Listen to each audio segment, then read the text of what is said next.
ya moniere pe ezali kokende kino na eloli ya ekolo tozali na bitima tozali na mbu yango pe kopesa libako ete ezala na bingumba Mathieu Mudibango moniere et eloli. Et ça veut dire quoi? Toyokola la kelasi les 4 points cardinaux kobete moniere ezali na est eloli ezali na ouest dongo nordi na sudi ezali nord na sud yango wana na bakete bale ya Congo ngelo moniere kiti na eloli te ya ekola biso Congo démocratique nde yango kosala ete misala nya bolo bimbisi misalema malamu ata kona bituka na bituka lokola na Tanganyika kuna lokola na Nord Kivu et pas wapi etima ezali mbisi susu lenge kulutu yango tiko bete ezali kokufa mbisi ekoli komo bange ya mbisi ekufi kasi na politique ya Félix Antoine Tshisekedi Tshilombo Mokambekolo na banzi ete ezali masakolite kasi ekozala na mokolo yoko masua makolo bimbisi makokoto kati ekola biso Congo démocratique pamba temba masengeli kosala naino na baza kosala kati ngwa mokonzi tomoni yango na miso eze kosalema bango bana sika bazali kosombiti na masolo na Mokambekolo pona kotalisa ete ya solo mosala mopesi biso tozali kosala yango mabongisi maso masengeli po ekolo biso pe bana ngwa mokonzi Kinshasa balia esengeli sika ezala malamu pona yango nde yango ezali kosalema mokomo lelo sima ya nzanga lelo eza mokomo esengo olinga bakete mokomo mutikali atako na mokambia kopekop ezali bongo lisanga ye wana Félix Antoine Tshisekedi Tshilombo azali kosolola mituna biano na banzete ezali koleka na boboto na bondeko na esengo lenge ezali wana azali koyokamela bosenga babango azali kopesa biano na boko mituna pe na mai masalami na mai matikali pona kosalema mingi penza na banjete eza miso abaki sona time matikali lokwa l'hôpital kosalema bayiki balobi nzela na babali liyanga kochama pe bisika biyike za lazando ya boteksi yango awokati ya quartier Kikole. Quartier Kikole ezali ko matalatala yengwa mokonzi Kinshasa na commune e Yansele pambate ezali commune e mibu na mibu utokala Mululu motali bobomimbisi mozali kosala mabe kaka awa elakse ezali penza quartier e ezala mosala mola motali mosali mambisi na ebale ya Congo e pesi mo Congo e pa wa biso tozwami pour la kotali sete ezali esengo kasi mokomo lelo lolenge babomimbisi bangwana baza kosala Mokambekolo soko na mobu moko mbala mibale Félix Antoine Tshisekedi Tshilombo akutani na bango ezali kotalisa lolenge kani epi melo nini Mokambekolo azali kopesa misala ya bomimbisi kati ekolo ya biso ezali kotalisa esengo ezali ezala na babomimbisi pour la kotalisa lolenge kani esenge bana ko Congo démocratique basenge kobika na biloko ya bango kobika na mbisi ya bango kobika na eza kobimo kati ebale ya bango soko mosala moyikisa mokomi meke okati ya mazando mbisi ekomi meke na banzi ete impludi ekozonga mwasima bamba te kolia bio eza na litomba linene kolia bio mpondu ya bino fufu ya bino mbisi ya bino ebale ya bino ezali esengo kasi po ete bana ko Congo démocratique ekende atako na bituka ekende bipai na bipai mbisi kouta na ebale ya Congo bakoma yango oyo uti na ebale ya Congo ekozala esengo kasi penza na komona ete misala miye balobi mbisi bazali kosala eza mosala mokete eza mosala mwa petete eza mosala mwa pamba te bino nde bokoleisa Bota maiki okati ya mosala boza kosala bozali bato lokumu bozali bato na limemia bozali bato botombwami lolenge Mokambekolo kotombola bino lolenge pe misala ya bino mizali kotombwama mizali kokende oboso kaka Mokambekolo te ezala ministre aza kokamba ministère ya bobomimbisi pe boboko libwele yepe azali kosala maso pe te yango okende soko misala ya mbisi mitombwami misala ya bilanga mitombwami miso miza kokende boso yakozala penza esengo ya ekolo biso Congo démocratique Félix Antoine Tshisekedi Tshilombo wana na bilili na lipinga ya babasaka misala ya bobomimbisi awa wakati ya commune ya Ntsele mingi penza na quartier e Kikole bazali kosolola boza kolenga na bilili bokomona mbisi outi be na ebale ya Congo démocratique yango ezali komonisama wana molobi asimbi abitala ngai mosala mwangai naza ko sala butu moy na ko lia na ko tangisa bana na ko sala manso kati ya mosala moye bongo lolenge bosenga bango zalete l'hôpital lozala po bango na banze te l'hôpital kozala zando nene zando kozala ekoteka masika na lolenge elongo bani pambate ko mona lolenge mokambekolo akosola na bango ezali penza bokebi bonso batata mokonzi ekolo eza mpona boyokameli bango mpo opesi bango biyano mokomo lelo yango eza mokolo monene mokomo esengo komona ete bana banso bakomini ya ntsele esengo yambami epai na bango pamba te mbala ibale na mobu moko toloba na trimestre ibale ye wana azali na bango elongo mpona kosola na bango lolenge nabetaki mwa lisolo ete sanza euti koleka motoba omia tukumba na minei tabanze te mokambekolo azaki omoniele epai wapi akendeki penza mpona kobondo mitema kopesa lisalisi lisungi kosolola kokutana na bandeko babiso bazwaki likama na moto mongalaki na ngomani na ngongo bongo sika ministre mokamisami ya bobomi mbisi yende azalaki awa leko eye bokono bwa mbala isa to bokono bwa covid bozali ezaki na mwa lipinga moke ezaki penza monene te metere etosamaki epai pasolaki na bango maloba nsango pe bisaleri bya mokambekolo oyo apesaki bango po ete basala mosala ma bango malamu soko bilele ngo bya mosala bizali soko bokasi bozali misami kosalema malamu misami mikosalema mizana litomba ezala na babomi mbisi ezala na bakozomba epona nite bane ko Congo démocratique banso okati ya ebikeli elamu eye ekozala na bango banso mumaza esengo pona komontsama na maimaso Félix Antoine Tshisekedi Tshilombo azali kobeta nsete azali kotia nesika ya yambo pona kolia bane ko Congo démocratique pona ebikeli ya bango pe pona maimaso matali botombami au RDC Blaise Bokotia. De loin où il nous suit, très chers téléspectateurs, nous saluons le ministre de la Communication et des Médias, Patrick Mouyaya, porte-parole du gouvernement, qui doit certainement capitaliser cette rencontre entre le président de la République et la corporation de pêcheurs regroupée au sein de la coopérative de pêche et de commercialisation de poissons à Kinkole, lui qui est le porte-parole du gouvernement. Je disais qu'il doit certainement capitaliser cette rencontre qui crée une proximité géographique entre le garant de la nation et la corporation de pêcheurs. Ça fait plus de 20 minutes qu'il s'entretient avec ces pêcheurs regroupés au sein de la coopérative de pêche et de commercialisation de poissons. Le chef de l'État est très attentif, comme vous le remarquez, au travers de ces images de Jirens Kelani avec la complicité de Maxime Androgois qui vous arrive sur votre petit écran, très chers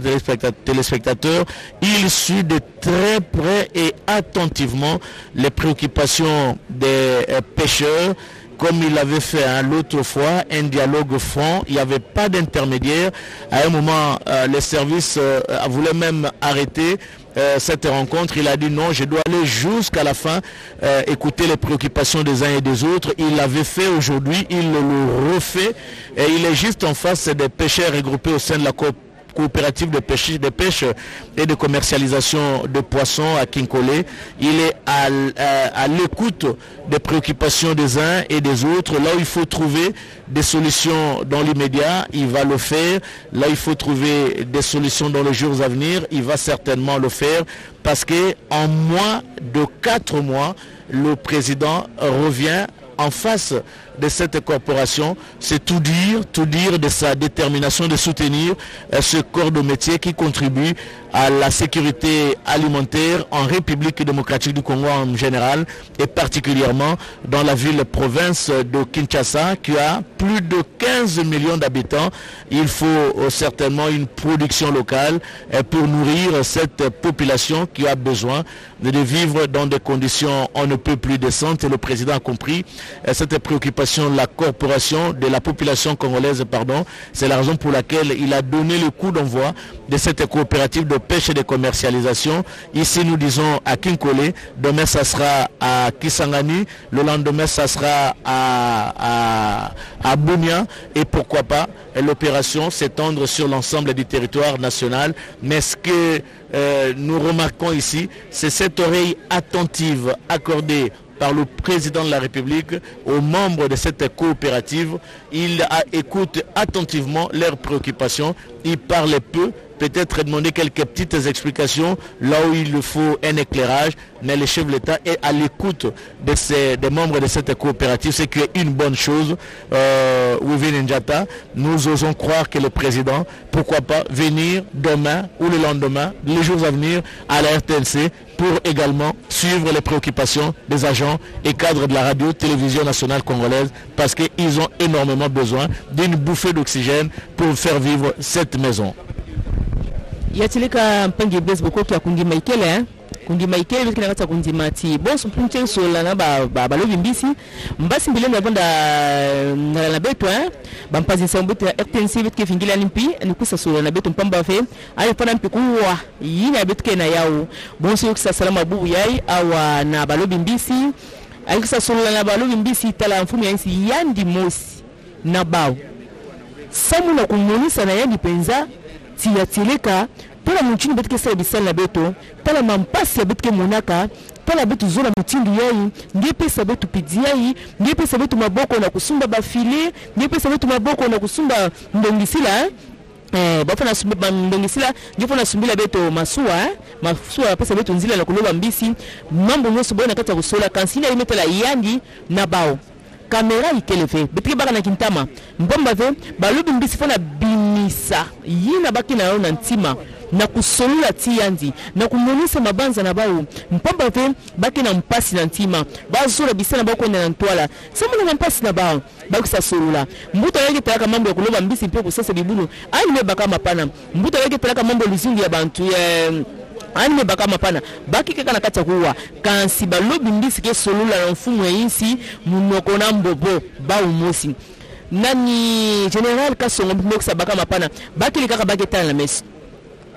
mekansi mambo nyoso kikusa tubama balobi mbisi na mfumu ya insi Felix Antoine Tshisekedi Tshilombo balobi mbisi kikusa monita mabanza na baba baliza pesa na mfumu betu zola mutindu ya mfumu pesa betu pidia mfumu pesa betu bisadilu ya ulina bali na kata kusolula ba umosi bonso mekisa tubama na yinwa ya pangi blaze boko kiati ya lenda suka awa ve bampangi yankaka na bizungu yankaka mpimpama pamba ve na nzadi ya kivumpi malankata kusa solo na ba bilumu na kuisa babisika nyonso balobi mbisi mekisa bakama alifona solo na ba pamba ve mambo ya kuloba mbisi fana kwenda na ntoa bitu fana ba mbisi na beto mosi kabineta na kata nzadi Kongo mpena maza ya nene ya beto ba mbisi ya nene mefuluka yankaka kikusa kufwa ya umosi yo kusapesa mpasa samu nengi bitu dia yove bitu fana dia ka Thompson bitu melemba yao ina mfumu ya ensi kusapesa maboko na balobi mbisi bitu yesa ni maboso mpangi blesi kuka mixa tuba au sabanda na bawo mpya mbasi mbelenge kumile bitu bina kompani na bitu na RTNC na kusasola na bitu na uzawa bampani tangombele zola yinki bitu mbelenge tuba bineve bitu zola mpindi ambala yai bisadilu mutindi ya bitu zola pidi mpamba ve mfumu ge vana mutindi unafara kuwa bantu na kusolula na bantu na kuwa mampasi ya bantu au wapenza ine bamatikile kusafuatio na ntima ya kukonda kunuta na nima ya muntu ya nkaka pela dibanza ya kitoko mekusa solula yeni mosi yeni nebe kusamuna ni kusasolula na bao ani kusasolula na bao na kusola balobi mbisi na kuzaba nini bafwa na tuba nini yake pesa bao mpasi nini bazola ti bisala bao kwenda na ntwala yinki bazola yina ni pesa bao yeye wina mfumu ya insi ni kusaba kama bubu yai awa na kusola balobi mbisi ya komini ya nsele semna yinki ve ya maluku bani kusaba kama ana kuzaba na kupesa bao maboko mdeve musula mbala yai ya mutini yetu msa tula kisema bumba mbongo mbasi tavona nini mtawa ngalo kusa muteba chambre froide mbasi lenda vona nini mtawa ngalo vona suda ba masua ina kapesa ba unzila unuta na nzadi Kongo na kudumisa ba mbisi mekusa bumbana na insi komini ya Kinkole komini ya nsile musula tuba na quartier Kinkole kana ngeme kusala lumbu ya suka ngifona baka mbisi ya mbote bubu yai kikusa baka mapenza matiki kusakatuka na centre ville na kusakita na kusumba me bantobe baka mapenza awa na suka ngeme kusa ngefona dia mbisi ya kitoko yovona tana ntangu yovona yoge ponaka ntangu ve yovona nkokila ngeta kudia mbisi yina ke pesa vitu nzia vitu manga babima ikatuka bansi ya banzeza kasi mutindi ya mfumo yisi kisa pesa ba maboko utavana dia kantalu ve ntalu lenda kita ine ne pesa betu nzila na kudia mbisi na ntalu mosi ya kufuana kana kansi dibanza ya mboti mekusaba kama na kusalila bao inzo ya bisalu samu na kubaka penza milongo isa bisala mavimpi yokele bomo kusalaka ne bumbuke kusa yota kusa soba boso bomo kusa sala bubu yae mpamba ve bafona tumbula luzingu na ba mpangi Blaise Bokoke. Très chers téléspectateurs, nous avions observé un fait. Nous sommes au moins à 40 mètres de là où le président s'entretient avec les pêcheurs regroupés au sein de la coopérative de pêche et de commercialisation de poissons à Kinkole. Mais nous avions observé un fait, comme je l'ai dit, à chaque fois que le président prend la parole, il y a un tonnerre d'applaudissements qui s'ensuit, ce qui veut dire que les pêcheurs saluent bien sûr le mot prononcé par le président de la République pour soutenir cette corporation dans l'exercice de son métier, produire beaucoup de poissons et les commercialiser à Kinshasa pour le bonheur et le plaisir de la population de la ville-province de Kinshasa de se ravitailler ces poissons qui viennent fraîchement du fleuve Congo, parce que, nous l'avions dit, manger bio augmente quelques années de plus dans la vie d'une personne. Et c'est la raison pour laquelle le président de la République, Félix Antoine Tshisekedi, encore des tonnerres d'applaudissements, nous observons ça de loin. Très chers téléspectateurs, le président de la République, Félix Antoine Tshisekedi Tshilombo, a compris justement cette logique de faire nourrir sa population à partir de la production locale. Aujourd'hui, il soutient les pêcheurs. Demain, il soutiendra peut-être d'autres corporations qui contribuent à la sécurité alimentaire dans notre pays. Cet entretien se poursuit sans relâche entre le président de la République, Félix Antoine Tshisekedi Tshilombo, et la corporation des pêcheurs ici au niveau de la cité de Kinkole. Nous sommes dans la commune de Lancelé. Il est 17h juste dans ma montre. J'espère que il en est de même chez vous, parce qu'on a toujours dit chaque montre a son heure, mais c'est pas, il n'y a pas de vantard. Moi j'ai le temps universel parce que mon métier exige que j'aie une heure universelle, et c'est la raison pour laquelle je parle de 17h juste ici au niveau de ma montre et ici à Kinkole. L'entretien ou les entrevues se poursuivent entre le chef de l'État et les pêcheurs regroupés au sein de la corporation des pêches, coopérative de pêche et de commercialisation des poissons ici à Kinkole. Mathieu Modibango. Kinkole, c'est l'une, Ntsele, où nous nous trouvons actuellement à Kinkole. C'est parmi les 24 communes que compte la ville-province de Kinshasa. Je parle bien la commune de Lansele. Yasolo commune Lansele ezali yoko okata commune tukumba na mine ya mamokonzi Kinshasa kasi ezali commune et biloko ya Milona bimaka mike soko na koti na Milona na komona mami matali lokola songo mami matali masango makemba biloko bina biyaka meke ezala kwanga utaka meke na commune Lansele lokola pe moninga waye maluku e bakangemi kasi mingi penza bokeseni bozali na commune Lansele na quartier Kinkole ezali bokeseni botali mbisi ne bale ya Congo. Awa tozomi na lobala ya Kopekop, lobala ya Kopekop ya Kinkole ezali bongo na balabala eliyanga ezali kombo ya mbisi na banzete balabala iso ezomi awa na commune ya Kinkole balabala ezali na kombo na yango wana mokambekolo akosolola na balobi mbisi ye wana zali kosolola na bango nazali kobete balabala ezomi awa au quartier Kinkole ezali na kombo ya mbisi nde ezali bokeseni bwa quartier eye au commune ya Ntsele bongo lobala ya bango banso balobi mbisi bazomi okati ya etando ya mokonzi Kinshasa lobala la bango lozomi lokuna na commune ya Gombe kasi pona Kopekop bango nde bazomi awa na Kinkole na commune ya Ntsele ezali bongo makanisi maye misala mira mize ko salema lisangu kosangisa lisanga bayebaso basalaka misala ya bango bazabe na lingomba lioko nebete lisanga lizali bokasi lisanga lizali botombwami lisanga lizali bopikiliki soko bango baso bakoza lisanga lioko misala ya bango mikosalema oyo asali mibale oyo asali misato oyo asali moko oyo asali zomi bosangisi ekokoma meke kasi soko moto na moto akosala ngambo ya ye na lolenge na ye omone te kozala penza malamu te yango mpona mokambi ekolo esengeli banso basala nde lisanga batombola mosala mwa bango okati ya kopekope batombola misala eza kosala okati ya basala misala balobi mbisi bapapa bazali bamama bazali mpona kotalisa ete ezali mosala molamu moto akosala yango aza na esengo moto akosala yango aza na lolendo ya mosala mwa ye pamba te ezali mosala molamu obi mosala mwa moleisi bato mosala mwa moleisi mabota awakati mwa mokonzi Kinshasa ezali mosala moye ezala nkolo nzambe ali komona ezala nkolo nzambe akopambola pamba to kosala mosala monene mosala mwa boleisi mosala mwa bosungi mosala mwa bopesi bilei na mabota ya bana ekolo Congo Démocratique na mabota ya mokonzi Kinshasa Manso mazali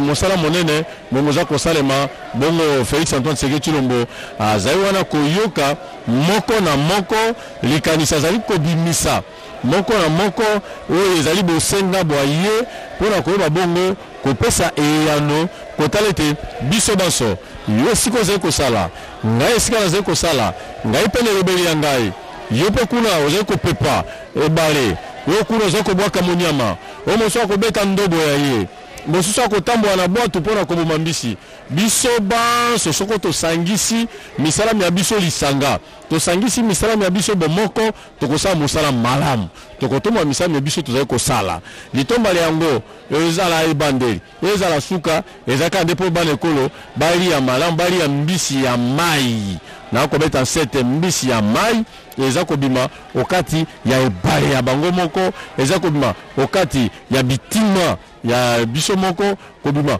okati ya mu ya biso pote esunga penza na lolenge elongo bani talaka likanisilie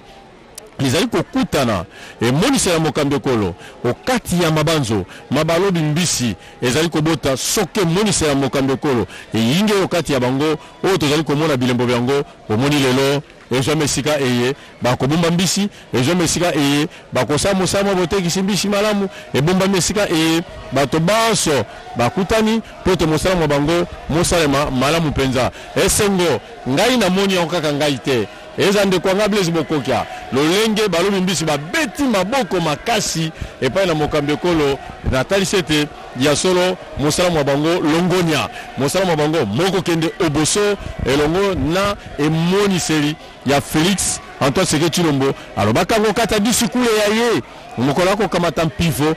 pona tina bomemi mbongwana omambi maike mbongwana ne bikele abana ekolo mbongwana omisala ya ndenge na ndenge misala ya bolobi mbisi ezepo kati ya kompania mwa mikepe mwa monene soki kosalema na lolenge ya malamu lolenge olengaka petite moyenne entreprise ezali kompania mwa mokepe mwa minene oyo kosunga ete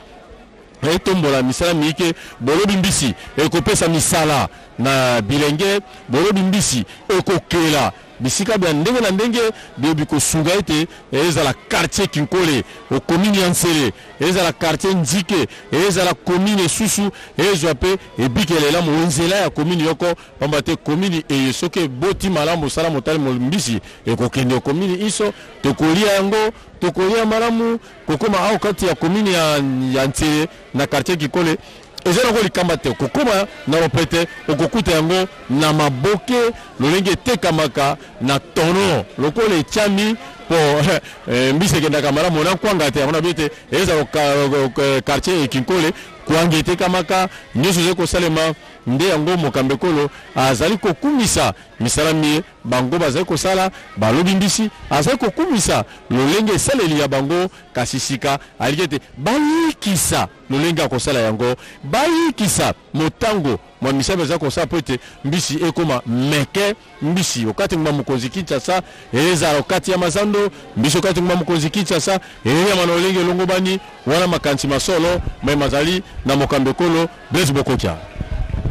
Voilà, entrevue terminée, très chers téléspectateurs, entre le président de la République et la corporation des pêcheurs. Le chef de l'État sort de là où il a conféré avec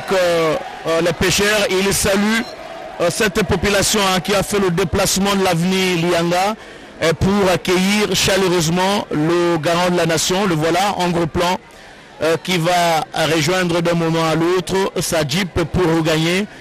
le centre-ville de Kinshasa. La destination, nous ne savons pas, mais la direction, certainement, au niveau du centre-ville de Kinshasa. Il salue le comité d'accueil. Vous avez remarqué également la présence du ministre Molendo Sakombi des Affaires foncières, le ministre Adrien Bokelo Djema de la pêche, le gouverneur de la ville, province de Kinshasa, Jean-Tini Ngobila, Silvano Kasongo, commandant de provincial, la police nationale congolaise. Voilà les derniers entretiens avant que le chef ne monte à bord de sa Jeep pour partir de l'avenue Lianga où il venait de soutenir cette corporation des pêcheurs et s'entretenir également avec cette corporation des pêcheurs, enregistrer la préoccupation des uns et des autres afin de trouver des solutions idoines à leur desiderata. Le président de la République, d'un moment à l'autre, il va quitter l'avenue Lianga. On voit comment les services se bousculent pour le départ du chef de l'État, c'est tout à fait normal. Mais en attendant, il y avait un chapelet des revendications de la part de la population de Kinkole, revendications au nombre de quelles figures, la réhabilitation de l'avenue qui mène vers le port et également les travaux de lutte anti-érosif au niveau avant d'atteindre le port, il y a une grande érosion qui s'est créée et la population a demandé même de loin au président de la République de prendre à bras le corps ces dossiers avant de partir. Il salue la population. La population a demandé au président de la République de prendre à bras le corps quelques desiderata, notamment la réhabilitation de l'avenue qui mène vers le port et également les travaux anti-érosifs au niveau de l'érosion, la grande tête d'érosion qui s'est créée juste à la descente avant de rejoindre les mamans qui vendent des maniocs et autres marchandises qui viennent de l'Équateur, de Bandundu, à partir du fleuve Congo. Il faut ici dire que le port de Kinkole, c'est un grand port, un vrai centre commercial où les produits vivriers sont vendus de nuit comme le jour, pendant la nuit, pendant le jour, ici à Kinkole. Et beaucoup de gens quittent le centre-ville pour venir s'approvisionner, surtout le week-end, ici au niveau de Kinkole. Voilà, mission terminée pour le président de la République. Mission terminée pour le président de la République ici. J'espère qu'il va encore revenir parce qu'en moins de 6 mois, il est passé ici à Kinkole. Il était au mois de mars et le revoici au mois de juillet. Monsieur le ministre Adrien Bokelo Djema, vous êtes ministre de la pêche. C'est un honneur mérité pour vous de voir le président de la République s'intéresser à cette corporation, à la coopérative de pêche et de commercialisation de poissons qui revient dans vos prérogatives. Oui, monsieur le journaliste, effectivement, c'est un honneur. Je crois que les gens ont les yeux pour voir, mais ils ne voient pas. Ils ont des oreilles pour entendre, mais ils n'entendent pas. Ça, c'est une première que nous sommes en train de vivre. Depuis des lustres, est-ce qu'on a vu vraiment un président de la République être en contact permanent avec les pêcheurs. C'est vrai, nous avons connu pendant la Deuxième République, le maréchal Mobutu l'a fait. Et le 24 juin, qui était transformé en meeting, une journée de poissons, ça c'est vrai. Mais celui-ci, c'est même en dehors du 24 juin. Il est là, il pactise avec eux, il parle avec eux, il échange avec eux pour qu'on lui donne toutes les stratégies. Et vraiment, il nous facilite la tâche, c'est un honneur pour nous. Au moins pour une fois, on peut dire que la pêche devient de plus en plus un secteur important parce que jusqu'à avant son arrivée, c'est un secteur oublié. Voilà ce que je peux dire. Mais vous étiez là, pendant les entrevues entre le président et les pêcheurs. Qu'est-ce que vous aviez retenu comme préoccupation des pêcheurs et la réponse du président de la République? Bon, d'abord, on a fait le point, parce que vous êtes sans ignorer que le président de la République est passé ici le 7 mars. Les pêcheurs lui ont parlé et il avait pris des engagements, des promesses fermes. Alors il était question pour la deuxième fois de faire l'évaluation des promesses faites par le chef de l'État. Et le chef de l'État avait promis entre autres que le port de Kinkole soit remis aux pêcheurs. C'est ce qui vient d'être fait. Le port est remis, la délimitation a eu lieu avec les services des cadastres et il ne reste plus que l'érection d'un débarcadère donc intégré où il va y avoir donc plusieurs activités donc pour les pêcheurs.